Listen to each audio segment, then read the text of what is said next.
श्रीनिवास रामानुजन भारत के महान मैथमेटिशियन में से एक थे, जिन्होंने अपनी अलौकिक ज्ञान से गणित के क्षेत्र में कई महत्वपूर्ण योगदान दिए थे। मात्र 33 की आयु में इन्होंने अपनी अद्भुत ज्ञान से गणित के क्षेत्र में कई महत्वपूर्ण योगदान दिए, जिसके कारण उन्हें पूरे विश्व में एक महान मैथमेटिशियन के रूप में पहचान दिलाई। उन्हें आधुनिक काल के महानतम गणित विचारों में गिना जाता है।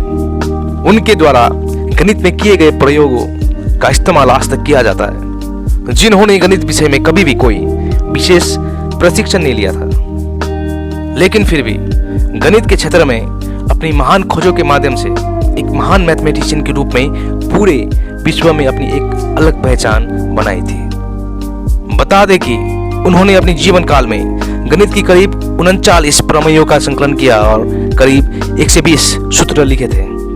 श्रीनिवास अयंगर रामानुजन का जन्म 22 दिसंबर 1887 को तमिलनाडु के एक कोयंबटूर ईरोड नामक गांव में एक ब्राह्मण परिवार में हुआ था। इनके पिता का नाम श्रीनिवास अयंगर और माता का नाम कोमल तामला था।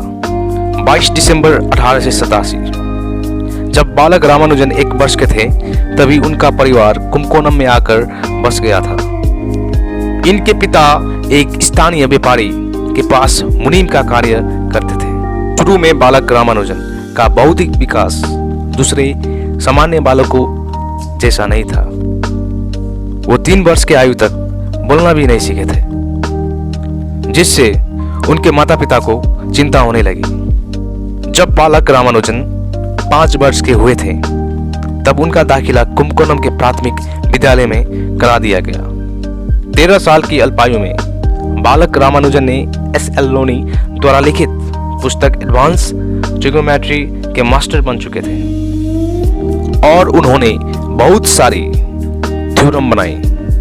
17 साल की उम्र में इन्होंने बर्नौली नंबर की जांच की थी और दशमलव के 15 अंकों तक यूलर कांस्टेंट की वैल्यू खोज की थी। एक्सुअल की परीक्षाओं में गणित और अंग्रेजी विषय में अच्छे अंक लाने के लिए छात्रवृत्ति प्रदान की गई। श्रीनिवास की गणित विषय में अत्यधिक रुचि होने के कारण उन्होंने बाकी अन्य विषय पढ़ना छोड़ दिया था।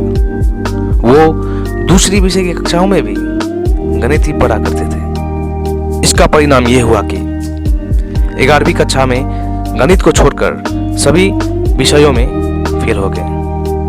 1907 में उन्होंने 12वीं कक्षा की प्राइवेट परीक्षा दी, जिसमें वो फिर से फेल हो गए, जिसके बाद उनकी प्रारंभिक शिक्षा समाप्त हो गई।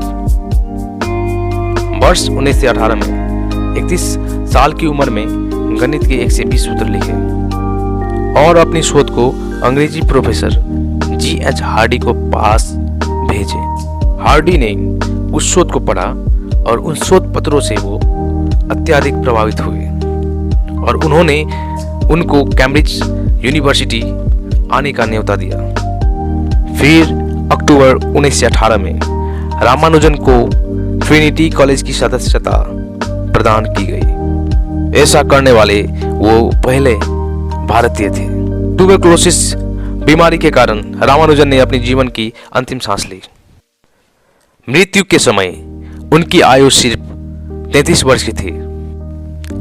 रामानुजन को खोना संपूर्ण विश्व के लिए अपूर्णीय क्षति थी। रामानुजन ने अपनी 33 वर्ष के जीवन में 3008 से 84 इक्वेशन बनाए, जिनमें से कई तो आज भी अनसुलझी है। गणित में 1729 को रामानुजन नंबर से भी जाना जाता है। भारत के तमिलनाडु राज्य में रामानुजन के जन्मदिन को IT दिवस और भारत में नेशनल मैथमेटिक्स डे के रूप में बनाया जाता है। श्रीनिवास रामानुजन को मैन हु न्यू इन्फिनिटी कहा जाता है। 2014 में इनके जीवन पर तमिल फिल्म रामानुजन का जीवन बनाई गई थी। 2015 में इन पर एक और फिल्म आई, जिनका नाम the man who knew infinity था।